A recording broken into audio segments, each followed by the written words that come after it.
gentlemen of the Film Gods podcast, hello again. It's your host Isusko at the Time Scheduler on the Instas.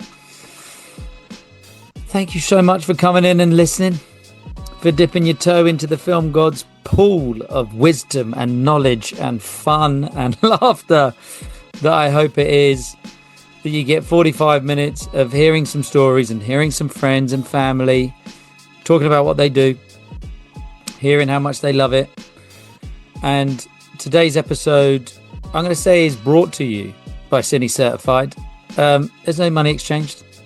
I think what we're trying to do here is give a voice to an organization, a company that is trying to, from the grassroots, better their department. And I reached out, and we have two guests on that are going to be talking about what they do, why they do it, and why they've set this company up. And I'm not going to delve too much into it now, but I think it's just such a phenomenal idea. You can go read about them at CineCertified.org. And whenever you are listening to this in this third dimensional time and space, I'm hoping it's before the BSC Expo event that is happening in Battersea the 14th and the 15th of February 2025, because CineCertified are going to be there. They're going to be talking on stands, and they're going to be able to answer any questions about what they're doing, why they're doing it. So if you're in the camera department, if you're a runner that wants to become a camera trainee, or if you're new to the industry at all and just want to get an understanding of what a department does and how it works and functions, pop down to the BSC. So that is the British Society of Cinematographers, expo.com. Got all the information. It's a free event. Can't go the Thursday unless you've been invited, because that's the VIP evening reception. But pop along Friday and Saturday. And I think, as always, I always try and finish this little intro with something that I've heard, something that I've enjoyed, and something that's resonated as a phrase or a mantra or a quote. And there's an American chap who I've been listening to, and he kind of said, you know, his questions were, what is the key to success and what is the key to life? And actually the key to success is very much summed up in what this company is trying to do, and the passion that they have and the enthusiasm that they have to start something from an idea to where it is today, which is in beta testing, and then they're going to be doing a soft launch of the website Q2 sometime, end of some March, April-ish time, but Q2. So I'll keep you informed as to that. And then in a year or two, they'll have an app that then documents and does everything that the website's doing. But it's a start, and it's the film crew themselves that are doing it. They're not waiting for someone else to take the reins. They're not waiting for another organization to help their department become stronger, more efficient. So big up and massive shout out to them. And so I leave you with the answer to what Derek Grant said is the key to life and the key to success. So the key to success, consistency. And the key to life is balance. And as film crew, consistency can be tricky, but when we know we're working for that week, for that month, for those 6 weeks, we know that we will consistently give our best and we will consistently learn. But then the balance comes, where after a job, after 6 weeks, after 6 months, you need that break. And it all comes down to that little break, the reset in between the crazy jobs. Now, on a commercial, it might be 5 manic days or 3 manic days, but you need that little balance. You need to go and do some swimming. You need to go and pick up the kids from school. You need to go and walk the dog, go see your parents, go talk to your friends. The balance, key to life. For that consistency, the key to success. So ladies and gentlemen, enjoy the episode. Let's go. Ladies and gentlemen, So, ladies and gents of the film gods, wherever you are in Hollywood, Nollywood, Bollywood, globally speaking, and in the UK, our guest today is something that actually strikes a chord inside my heart because we were just saying offline, there's so many stories about actors and directors about on massive films and how they feel and what they do. But actually, our guest today are in the trenches, on the front lines. They're the ones humping cameras up mountains. They're the ones in dirty, smelly, rainy car parks trying to get filters and everything onto these cameras so that we can watch these beautiful pieces of content. And I think the story and the journey that we're going to hear about today of what they're doing with an organization and a company that they've set up to benefit the British film industry is absolutely commendable. And I just really desperately wanted to get their stories out. So, firstly, thank you so much for coming on.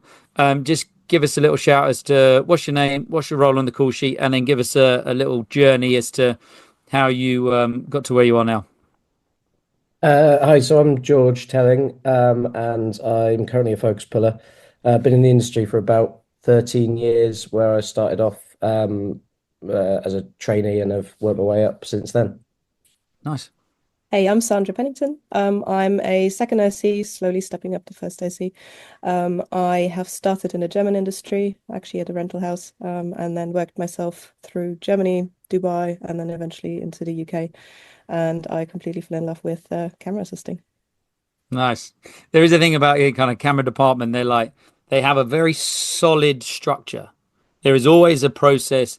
In the ADs, you kind of go, I'd love a third, but I can't afford a third. I kind of, in the camera team, there is a very definitive role structure. So what attracted you both into that camera department? So for me, it was quite a long journey because I only started watching films fairly late and early into my teens. So I didn't grow up really with films. And I watched Lord of the Rings on the big screen and completely Classics. fell in love with it. And then at some point, my parents got me the production diaries, and that's when I knew I wanted to be in the film industry and specifically camera department because it seemed like the coolest job in the world. It is. And so that kind of shaped my journey. I finished school in the UK, started studying because I had no contacts. I wish somebody had told me I didn't need to study. And started out in the rental house at Ari in Munich, mothership, so to speak. And then I started my journey there. Nice. So you did. So you went to film school, got your degree in film, and then jumped into rental houses, which makes sense for camera. It's just like the learning. It's like the perfect place to just get your hands on equipment. Correct. It was the Nice. best place to start simply because you learn all the equipment, you have the chance to meet people, and kind of they explain to you how it works, how you can get in, etc. I mean, by no means it's never an easy journey to become a freelancer and kind of drop in into the camera department, but I was really keen. And what about you, George? So when I first sort of realised I like the film industry, I think must have been about 10 or something. I was very young and was playing around with the sort of remember the Lego stop motion animation sets, and I thought it was just a fun project. And then my parents said, "Well, why don't you think about doing it for a job?" And I was like, "You can do this for a job? This is brilliant." And then sort of went to college and went to film school from that, and I think one of my first ever days on set, I was an essay on a music video and had no idea what was going on. And sort of, I remember looking at the sort of camera team going, "That looks fun. I think I might want to sort of try and get down that sort of route." Oh, nice. And what was that job? Is that can you remember it? Have you got it there sitting on your mantelpiece at home? Just a little picture on set. Yeah, it was. I think it was a Pendulum music video, and it was at Nice. 3 mils, and it was a part of a sort of 100-person mosh pit. So it was a very sweaty day. Amazing. And then so you both kind of seemed like you caught the bug early. You knew where you wanted to go. You got into camera, and then there is a natural progression up through the ranks, which is what we want to talk about today, the organization and the company that you've started. So let's just, I mean, sorry, we were talking just offline about, you went to the expo and there was this slight frustration that you were getting as feedback from people within the industry of just of certain elements of it. So let's just touch base on that quickly, and just to give an understanding of the company that we're going to be talking about today. So basically, over the last few years, I mean, both George and me, or many people that are involved with us, are quite experienced technicians and have been doing this for a long time. So we have observed the changes that happen in the industry over the last few years. And considering that I've been involved with the GBCT and the GTC and the ACO and the training committees, and I'm also a vice president for the camera branch, vector camera branch. How do you have time to film?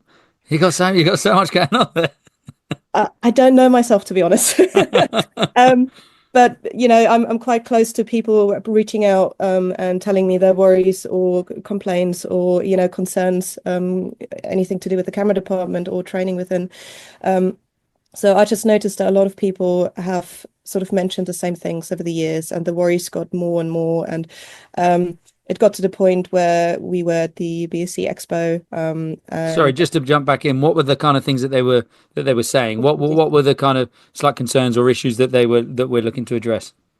So some of the concerns that were brought up by people that reached out were, for example, around COVID, it got really, really busy, and a lot of people got the opportunity, which is fantastic, to jump into roles and given opportunities that they might have not gotten beforehand.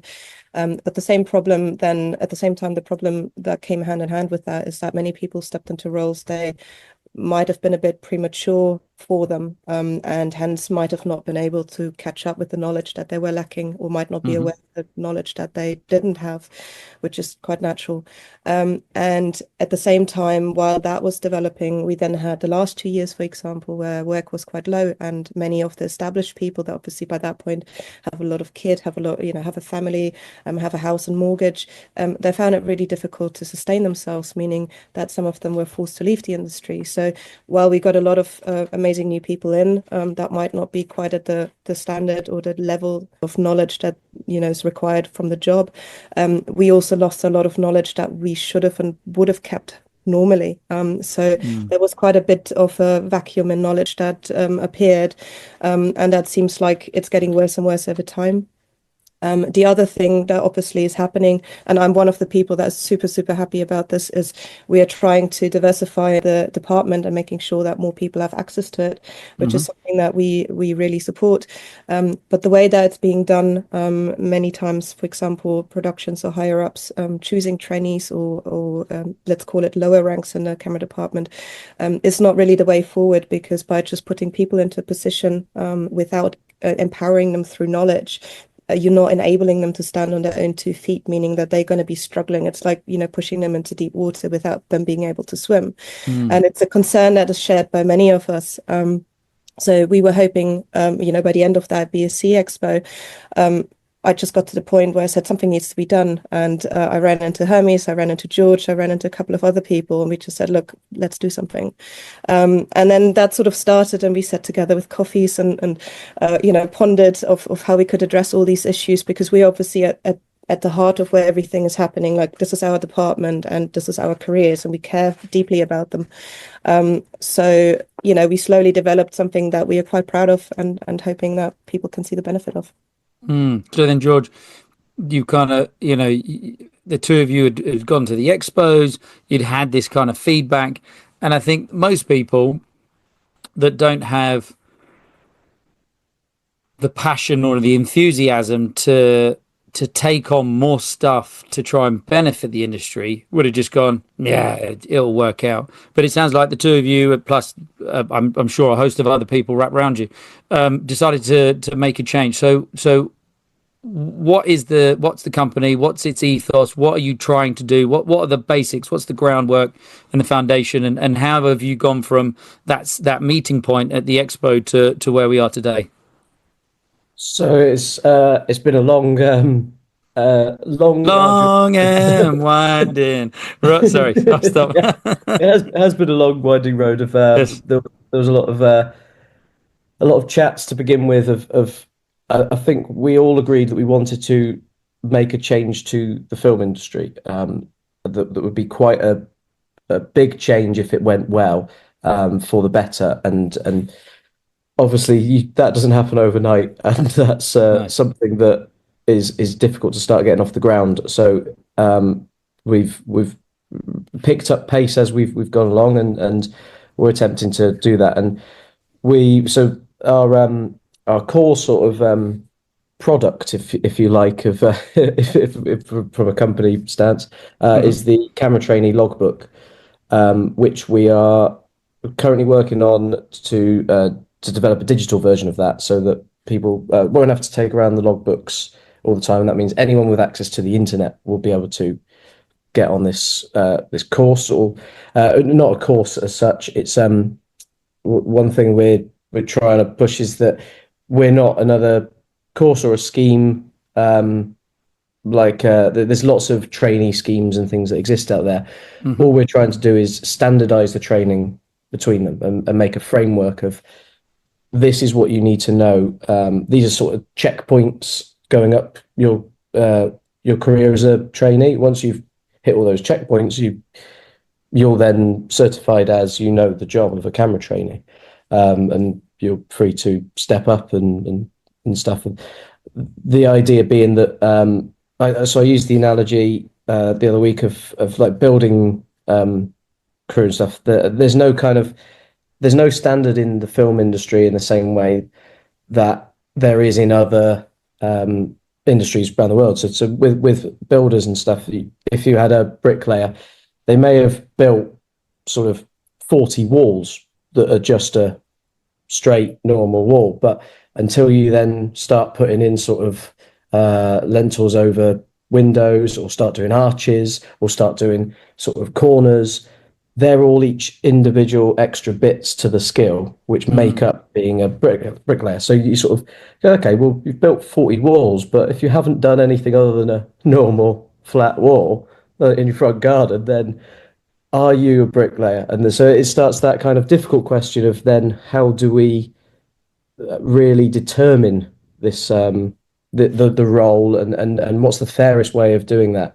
And so we're just trying to make a standardization really for everyone to adhere to. Nice. Sandra? The other thing that was very important to us is that we just create something that brings the community together, that takes away the divide between the regions, that takes away the sort of the knowledge hogging. We want, call me German, but in Germany, all university and learning is for free. You can sign up anytime.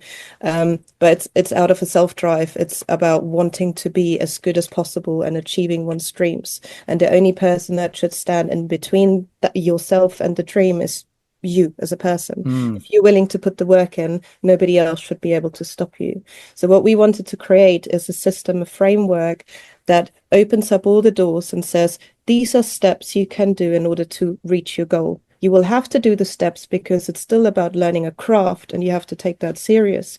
And that by no means is gatekeeping. It's just a respect for the craft that anybody learns. It's like studying politics, coming out and assuming that you're going to be a prime minister tomorrow. It won't happen. There's still the respect for the job and the journey that needs to be learned. But what we say, we're going to open all the doors. We're going to try to take away all the financial burden, because, people from all backgrounds don't or might not have the money to study. They might not have the money to be a freelancer in London and run a car. It's really incredibly hard to begin, especially if you don't have a network. And what we want to do is bring people together, create a community of people that are enthusiastic, that love their job and are keen to share the knowledge and teach, because that is part of our job, and say, all the doors are open and here's a red thread for the industry. All you have to do is follow that thread and you'll get to where you want to be.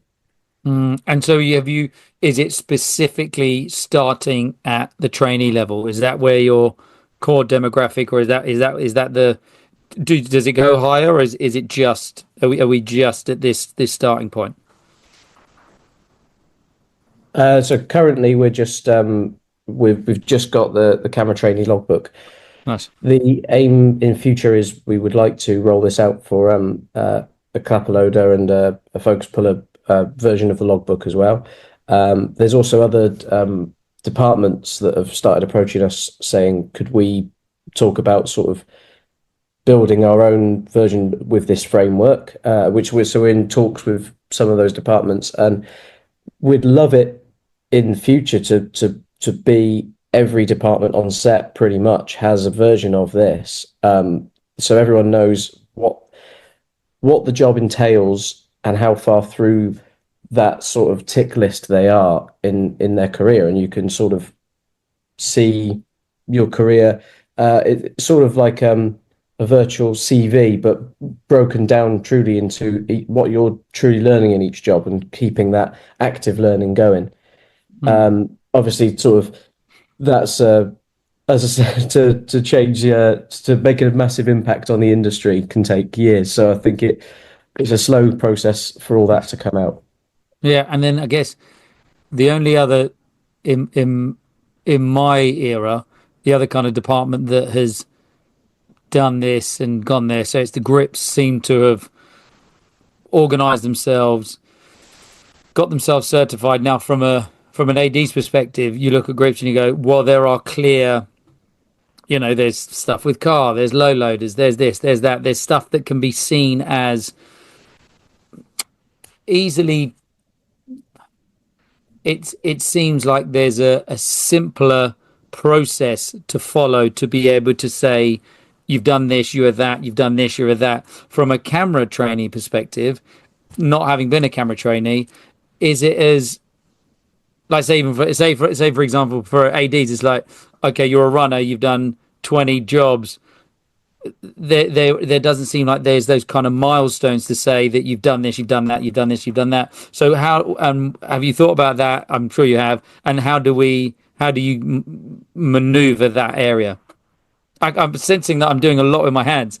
I don't know why. I feel like I'm playing the accordion, so I'm going to put my hands down. But yes, how do you what's the process there, and how have you formulated that and got over that little hurdle? Do you want to answer that, or shall I? You go first, Sandra. Okay, well, we can add to one another. So with the grips, obviously they've got the NVQ, which they managed to link to health and safety quite well. However, even they have reached out and have said we are actually lacking a structure that breaks down every single role to the nth degree. So they were quite interested as well. Just a little side note. However, Little round of applause, little pat on your back there. Having said that, it's not difficult in the sense of breaking the role down. I think it's quite clear of what the role consists of. Yes, there might be a bit of lazy second ACing or focus pulling where the roles get blurred and pushed onto the trainee, like, for example, writing sheets at the end of the day where the second AC goes home and the trainee finishes them off, which is not really the task of a trainee. But it's all about just standardizing it to the level where everybody's aware this is the role. I mean, the role of a trainee is to learn. That's all they have to do. They will learn through doing certain things on set, getting tasks, etc. And they should understand and learn the concept and build in order to become eventually a second IC. But their role is to learn. So being able to break it down to the point where it's understandable what knowledge they do not possess at what point and how they can get it is, I think, the main task. And that's what we've done. George, do you want to take over from here? Yeah. I had another point and I've forgotten it, but there's one point I've got.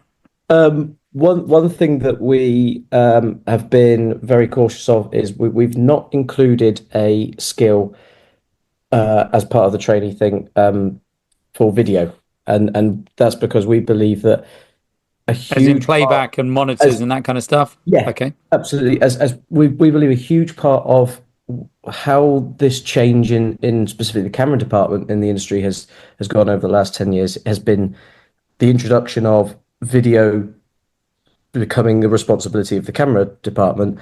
Yes. and the impact it's had. Why did that happen? Because I mean, every time we go on, I don't do long form, but music videos, unless we've got something that particularly, you're going to need mix and overlay to really be able to get a playback. And normally it's kind of a 17-inch for the agency client management, whatever, and a 7-inch samurai or something, and another 17 for the director. But why is it thrown into your world? Well, I'm not really sure how it started, but Sandra knows. Do you want me to answer the starting point and you continue from there? Yeah. The way it started, you have to go back to the film times, right? We used to look after camera accessories, and back in the days, we had maybe one 17-inch monitor and one onboard. So it was very manageable. There was nothing else to do than setting it up and maybe potentially moving it, but it was a different working style back then. So the role of a video department is relatively new, and obviously the transition period during film and digital kind of got a bit of a, let's call it different opinions clash there a little bit. So many people, especially producers, still felt that camera accessories, i.e. monitors, were still in the realms of the camera department, which is fine if you're talking about an operator monitor. But nowadays, the production structure has changed so incredibly much. So now you have monitors for hair and makeup, you have monitors for clients, you have monitors for the AD and the director, maybe another one for script supervisor with another recorder. Then you've got the focus monitor, you've got the onboard monitor. It's enough work for an entire department, especially when it goes down and sometimes they're live streaming. So the demands on set have changed so incredibly much that it wasn't doable anymore in the scopes of a camera department. Because there's so much else that we have to do. So hence the video department was created. Yeah, I spoke to an AD many, many eps ago, and they were like, checks, hair, makeup, costume would have binoculars, and they would be close enough that they could check, with binoculars, and if they saw something was out of place, then they would do it. And video was between, two VCRs that you'd press and record, and they were, getting a loop out of the 35mm camera. It's, as you said, it's a department on itself. So that then kind of stuff being humped or thrown or delineated into camera team, that must, one, add more stuff onto a camera trainee who's coming to the industry now going, this is the norm, I do monitors and I do sheets at the end of the day. So I guess that structure that you're now implementing, my assumption would be that you figured out what the role is through having spoken to people that have done it before, and you've kind of then gone, right, is this actually a camera train? Is this first AC? Is this something else? So like, how long has it taken for you to just get to this point? Yeah, so we spent several months talking to sort of focus groups with various different focus pullers and second ACs. I like you did their focus groups, no pun intended, but very smart, very good, very good. It was not intended. To sort of work out, what is a trainee's responsibility, and what we sort of arrived at is, through speaking to a good chunk of people, was they're there to learn. They have no responsibility in terms of, or no accountability should be held with them in terms of if something gets broken on set. They're not a qualified technician. Their purpose is to learn. So then, really, a trainee shouldn't be training in for 5 years. It should be 18 months of. Is that average? About 5 years now to trainee. It's become. I mean, I remember when I first started, it was a lot shorter, and you'd do sort of 2 features. It was back film days, but you'd work on 2 features, and then you'd sort of step up to second AC or load, because you kind of got the ropes of it from there. Whereas now they're sort of running around doing video most of the time. They're not actually spending time learning what stuff is, because they are being filled up with all other responsibilities. And sometimes, also that accountability is put on them. So if something goes wrong, then they are like in the firing line from production, going, well, this monitor's broken, or we haven't got all these 30 monitors set up in time, or running behind, and you go, well, it's not really their job, and they're taking the brunt for this and working pretty much most of the time longer days than the rest of the camera team and they're on the smallest rate, which it should be. They're an entry level. You learn your craft with that for about 18 months to 2 years. We're sort of the people we spoke to felt was a good amount of time, and then you start second ACing. And would you be just from a process perspective, do you have kind of like an idea of, I mean, this will grow, but an entry amount of people, so you take X amount a year, they go on a list, they then have because I went on and looked, and it seemed like they've got like a percentage next to them. But say, would that trainee, as with most crew, be chosen by second AC, first AC, DP? Like, how are they? If I find a runner that works in my team, that works with everyone, I kind of want to keep hold of them, but I may not have a job. All of the tick boxes that they've done, they might have done with me, and they're missing X, Y, and Z. So do they bounce between teams, or what's the process and thoughts there? So the idea how it works is that at the moment, obviously during the trial run, we had a camera logbook in a physical shape. So that was just to test the system. The overall idea is to create an application so anybody can sign up to it. And it's important for us that that's the case, that there's no sort of procedure to eliminate people, because and effectively, again, anybody should be able to be on that journey, and it will be down to them on whether they have the enthusiasm and the drive to gain the knowledge that they need. And we're hoping that with the community and our background, etc., we can facilitate an environment where they have the chance to learn and also get to know the people to network properly. So once they sign up, they can have a profile. They can upload as much information as they want to. And people, i.e. the crew around them, as well as themselves, they can see where they at in their learning process. And that's not just super important for the trainee, because it's one of the biggest problems that we have come across, me as a technician, and I'm sure many others will feel the same way. Whenever I get now matched with a trainee, because we don't get to take them on ourselves anymore. Normally, you used to take on a trainee for 2-3 years and get them on every job, or like have 2-3 trainees on a mix, make sure that they have enough work throughout the year, you train them, and then you help them step up. And that entire procedure has massively changed, because obviously everybody wants to be politically correct, give chances. So everybody gets involved in that choice and becomes a political choice now, which is completely fine. But the problem with it is that now you're matched with people that you might have never met before, which is not an issue again. But if they don't know where they're at in their learning process, and let's say I'm just working on a commercial with them for 5 days, and I meet this person for the first time and I say, okay, I want to train you. Where are you in your learning process? What can I help you with? And they say, I don't know. I can't help them, because they don't know where they're at, and I don't know what they don't know, obviously.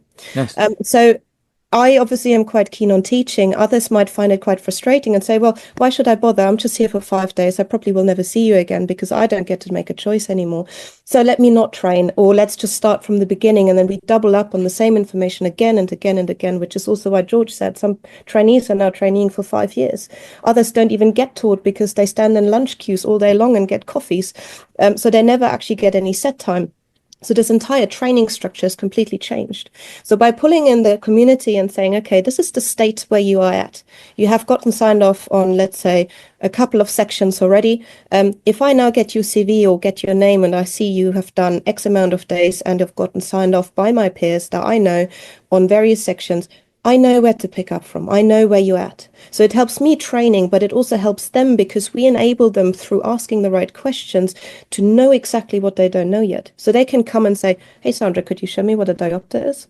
And I then can say, oh, yeah, absolutely. I wouldn't have thought of it myself, because these concepts after 13 years seem so basic to me, right? Because I've been doing it for so long. Everything seems simple and just natural. But for them, it's a foreign term. They don't know how to deal with that yet. So by being asked direct question, it actually helps me and them to get them to the right point of where they need to be. Nice. I like that, because as you're describing it, I think in my head, even up until what you've just said, I always maybe thought of it as a potential kind of training course. But actually, when you just see it as that like online CV that you've said of things that you've done to then know what you're missing. As a camera trainee, first day on set, if someone was to have asked me as I think my first ever job actually was a camera trainee. Thinking about it, it was like 2006. I got on like a BBC thing. I'd known someone from live TV. He was DP in this BBC show, and I walked on. And if I had walked onto that set, and if the focus pull or the first AC had gone, right, tell me everything that you should know about being a camera trainee, and I'll tell you which bits you're missing. I'd have been like, I don't fucking know. I'll push this over there and I'll get you teased. But I like the idea of not seeing it as a training course, quote unquote, but it is a database of knowledge. Your database of knowledge that someone can very quickly go, they're at 63%. they know sections 1, 5, and 2, but they actually have never done underwater, or they haven't done this, or they haven't done that. I love that idea. So, I mean, can anyone join? What's the process? Is it just enthusiasm for camera? And then we'll get onto the expo in a second, because I love that you've taken kind of, it feels like the full circle. It's kind of, you know, passionate industry professionals seeing a problem which is probably too small for a union to step into, too far forward reaching and looking that no one thinks it's probably a problem, but actually it is. And the two of you, well, sorry, the group, the two of you that now speaking are part of a larger group that's dealing with it. How do it, you know, if a listener now is part of a camera team and wants their trainees to join, or is a runner that wants to become part of the camera department, just give us a little step by step of what they should be doing next.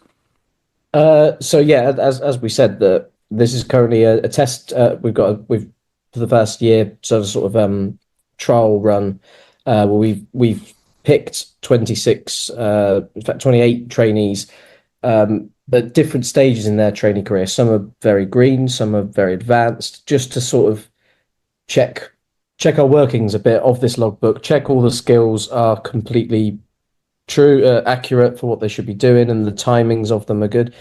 And then when we launch this properly in the next few months, this will be a free, all accessible that anyone can go onto the website and create a profile and download this. There's no kind of loophole to try Sign and up get. fee or membership No, fee.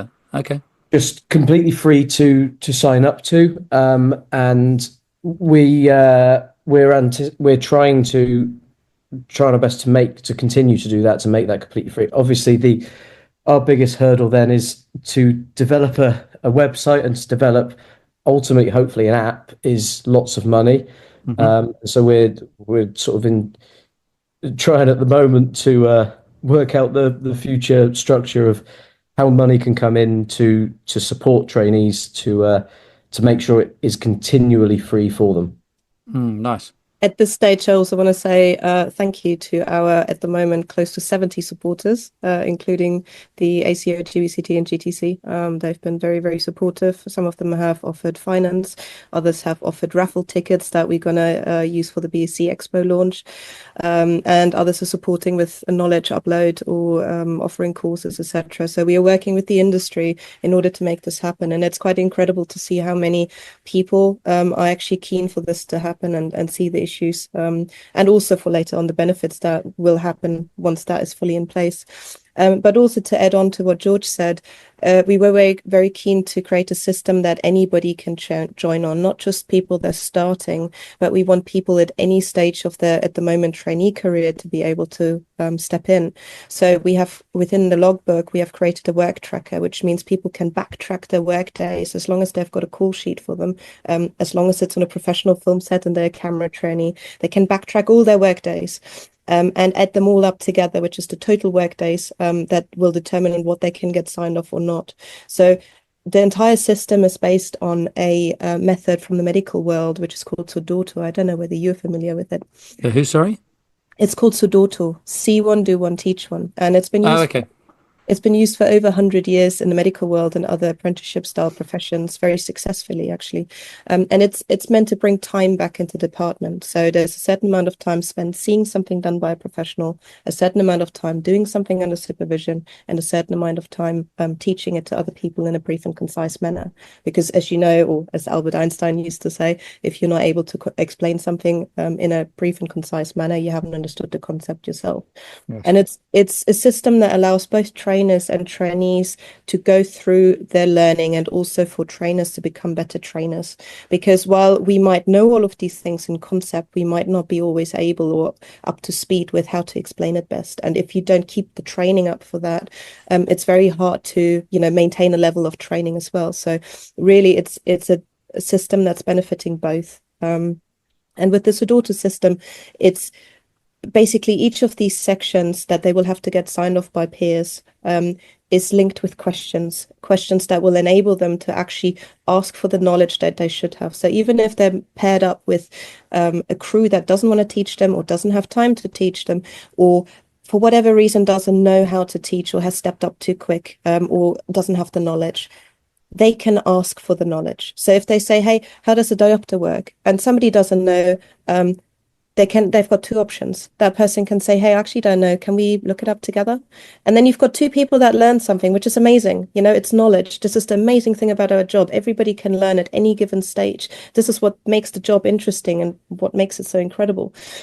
So making this something that people are ashamed of not knowing something is quite silly, really, because we all learn from one another. Everybody comes with a different skill set, a different knowledge skill set, and we should be using that. So in the logbook, they've got two things. They've got the questions on the online. Sorry, George, remind me. Online training supplement. Thank you. So they've got the questions on the online training supplement, and then they've got OTS, and then they've got the questions or the discussion points in the logbook. The discussion points are general questions that they can ask anybody on set, that which is basically what we're trying to say is you can learn from anybody. Yes, you might only be able to get signed off by your second ACs and first ACs that make sure that you have the knowledge required for the final assessment, but you can gain the knowledge from absolutely anybody, and it's important to learn from as many people as you can. Sometimes your grip might be more experienced in some camera questions that your first AC might be, because they might have done it for 40 years. And it's all about, again, bringing the community together and making sure that people know what questions to ask in order to empower them through knowledge. Nice. I love it. And as you're talking through it and you're kind of going through this, you know, the camera Bible, the app that will become, I kind of had visions of, like, I don't know anything about being a mechanic, but through YouTube I went on and I changed the motor for our car, the windscreen wiper motor, and I took stuff out. I kind of had a vision of, you know, they're on set, someone's gone to the, you know, someone's asked them a question and they don't know, so they've gone go and find out. And actually there's like little YouTube like videos of Sandra saying, well, look, this is a diopter, this is the thing, da, da, da. So they kind of, even before they go on set, they can have watched and figured out and learned the gaps in their knowledge that they haven't seen on set. And I think that as a tool can only make a department better. The one thing that we have linked it with, which I think makes it such a successful system, is that it's not just about the videos and the knowledge. You can gain the knowledge in whatever speed you want, but really it's also about bringing the time back, because as you know, if you have done something for a very long time, it looks easy to anybody around you, right? It's like watching a pottery video online by a Japanese master. It looks so easy. Once you sign up to a pottery class, you realize it really isn't. So and whatever addictive. you produce is not going to be anything you want to put onto YouTube. I was watching, actually, it's funny you say that. I was watching a Japanese pottery master making a little tea thing, and you do watch it and you go, I can do that. Yeah. And it's the same with any of our jobs, you know, like we've done it for, like we two, or you as well, we've done it for over a decade, right? So things are very natural and we don't have to think about our actual task at hand because it happens as second nature. So it's very easy for people coming in saying, oh, I see how easy it is. I can do it. I can step up. And we want to avoid people to think that prematurely, because it's not to their benefit. It's not that we want to stop them stepping up. We want them to be at the best possible stage, knowing exactly what they need to know and being in a position to have a system in place that will help them then to be a second AC and continue their journey. Because it takes 3,000 repetitions for a skill to become second nature. And many people don't know that. It's something that you need to do over and over and over again. And something that we have gotten as feedback as soon as people started looking at the logbook is, I never knew that trainees need to know so much. And there's so many skills that, you know, small skills that are small stepping stones that you need to do again and again and again, and hence that's why time is important next to the knowledge. Nice. There's another element of something we're trying to introduce, which we haven't spoke about actually, into the camera trainee education, is that we are making mandatory a couple of the we call them professional development skills, which we feel a camera trainee should learn early on in their career, and that will help them grow through the industry in to be a good asset. These are non-technical roles, so they are things like health and safety, how to read a contract and understand all the terms and understanding rates, how to manage your finances and what's the difference between PAYE and Schedule D, and all these things that a couple of the courses that we did, I sat in on. I thought, I wish I had this when I first started out because it took me years to work out that I was paying how much tax was going in different pots. And so I think we think that having a trainee learning that early on in their career, by the time they get to sort of loading and focus pulling, they know the battles they can have with production. They know what people should be paid fairly, and you'll get hopefully more established rates and people that are sort of are backing their crew in a decent way. Yeah, and I love that. Well, that kind of rounded approach to being film crew, because no matter how much money you make, if you, it's not the wealthy aren't the wealthy because they make the most money. It's because they know how to manage and keep their money. And it's, you can be the most successful DP on the planet, but if you earn X and you spend X plus 10% each month, you're not going to be able to sustain a career in an industry that we love. And we do this for the love. We get paid for it handsomely in some departments and at different grades. And I do think that the trainee, say with runners in commercials, you kind of you normally tend to do about 3 years. And then if you're wanting to get into the ADing, you're then doing another kind of 2 years of maybe jumping up, doing some thirding and all the rest of it. And I never had been taught anything, really. You learn from looking, and you learn from, if you have a decent second or a decent first, they would have, they might pass you on something. But now as mandatory, when I was seconding, I would print off a shoot report and child record sheets and stuff like that, and just put them in the runner's hands and just be like, look, if you want to be an AD, this is the stuff that you're going to need to do when you want to start seconding. And I think what you're doing is you're taking the experience that you and your peer group have gone through, the journey that you've gone through, you've distilled it down to its most important relevant parts, put it into some sort of structured book that, one, is commendable. So well done, and thank you so much for all of the trainees that will do it, and the generations that are coming up behind them, that this will just be the norm. And in a few years' time, they'll be like, what do you mean there was no camera trainee? How did you do it before? Just amazing. And I love it. And that's why I wanted to give you this platform and this voice to tell people that actually change can happen, and change in a department doesn't need to wait for the top end of unions, for the big studios, for the stuff. It starts from the bottom, because you are the ones that are doing it. You know what is needed, you know how it can benefit, and you have that core belief that actually your experience is worth more than going to film school. As you said before, I went to film school for 3 years at London South Bank, and the only thing that I came out with was mise en scène.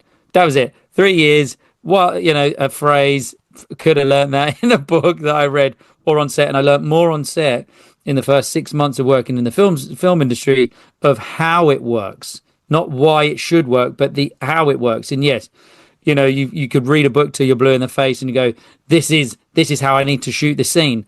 And then you get onto the location, and there's a lamppost and a brick wall and something else, and the lighting's bad, and you got to change it. It's like all of those things, if they can be documented and learned before they even step foot on a studio, amazing. I think it's absolutely brilliant. You should be proud of yourselves. So so I guess we're kind of getting close to the 45-minute mark. Is there anything, last little notes, last little messages before we kind of round the ep up? Anything that I've missed? There's one thing that was very important to us as well, which I don't think we have actually covered yet, which is that obviously this is a project for camera crew by camera crew. Our main drive was to bring the community together and create something that everybody can be proud of, everybody can be part of.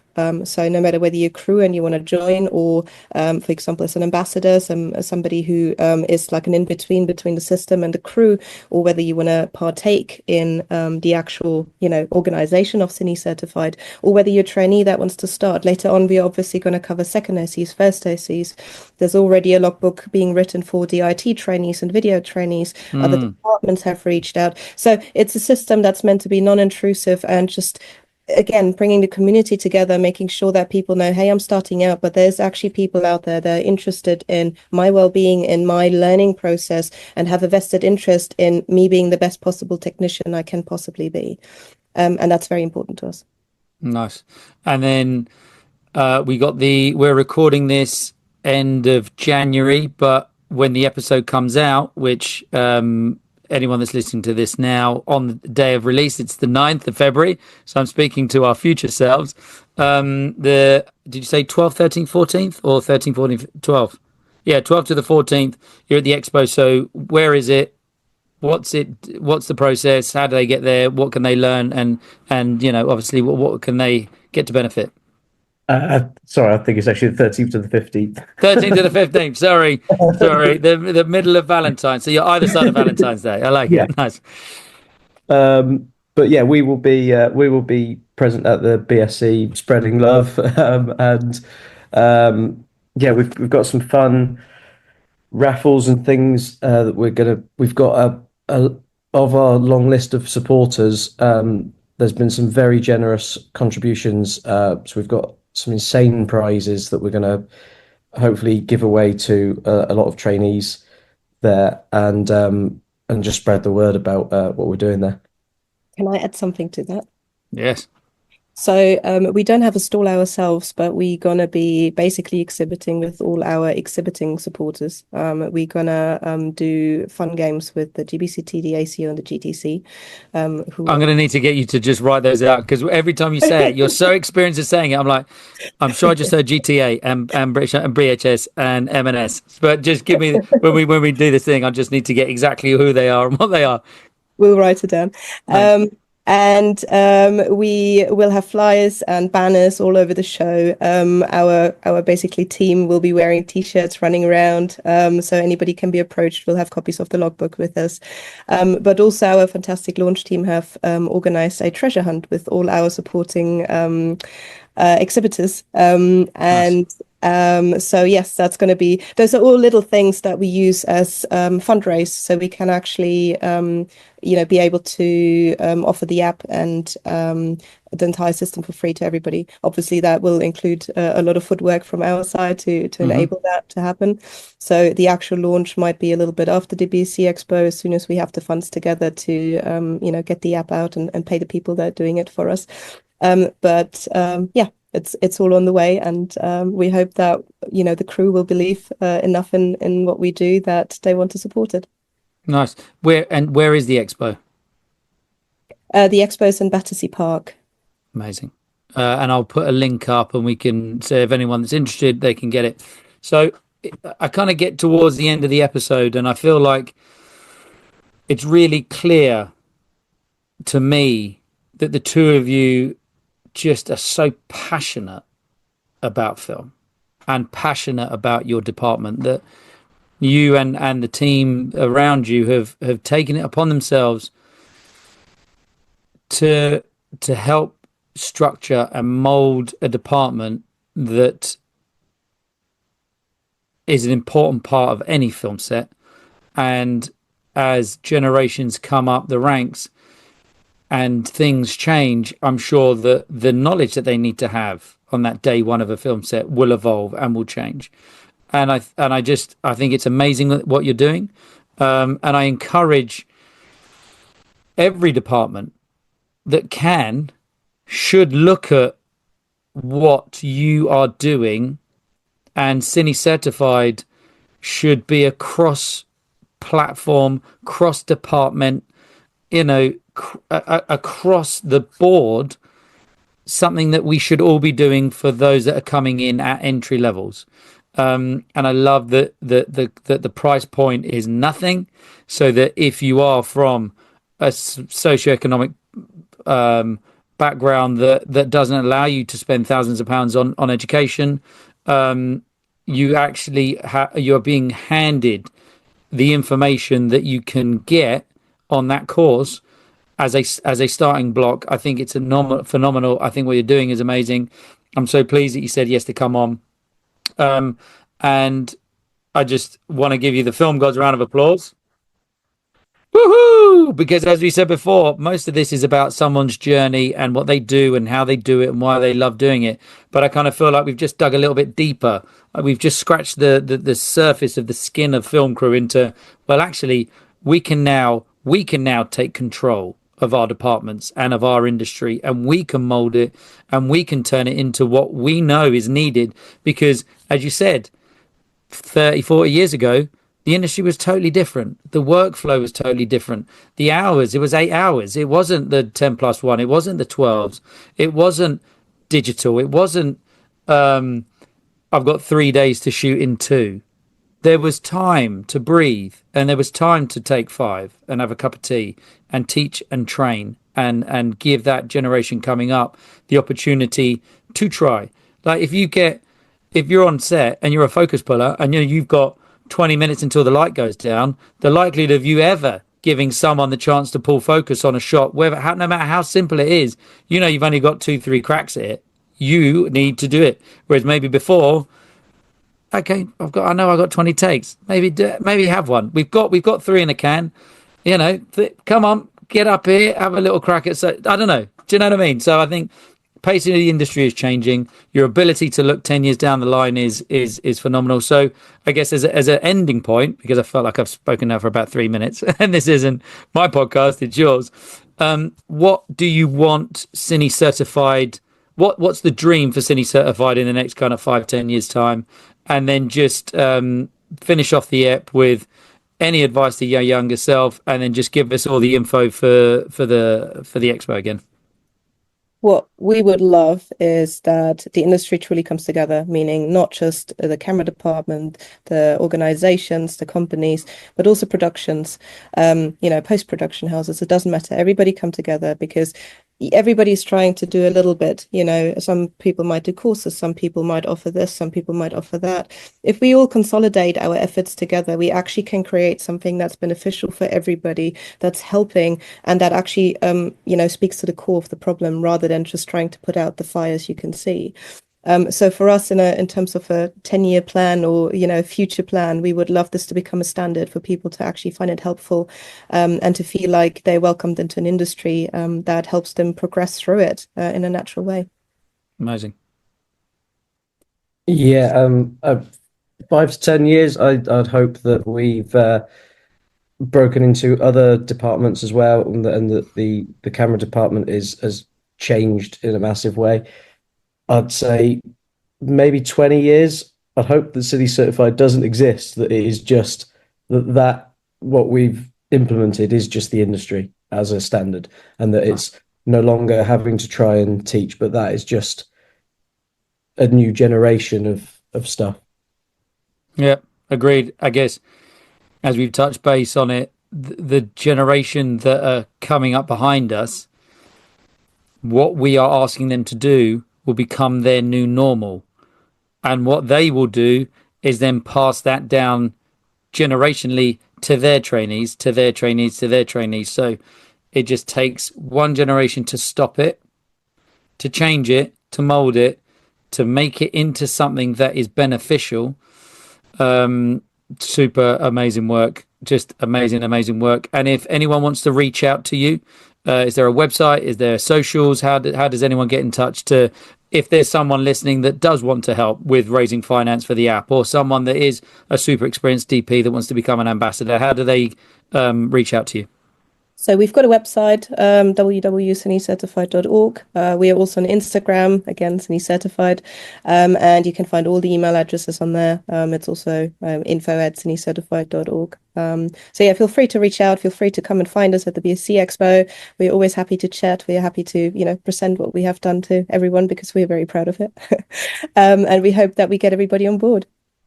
Amazing. Ladies and gents, an amazing ep. 2 amazing people surrounded by phenomenal. I'm so encouraged that our generation of film crew are trying to do so much and help so many. I love it. It's commendable. Ladies and gents, I told you you're going to have an amazing time. Hope you've learned something. Go check them out. Share this to someone that wants to be a trainee or is a trainee and just would benefit from learning from what the team are doing here. And until we meet again, ladies and gents, that is a wrap. So that was a chat with the king or queen in the game. I'll give it a shout at the end so you all know the name. It's the Film Gods Podcast. The what? The Film God Podcast.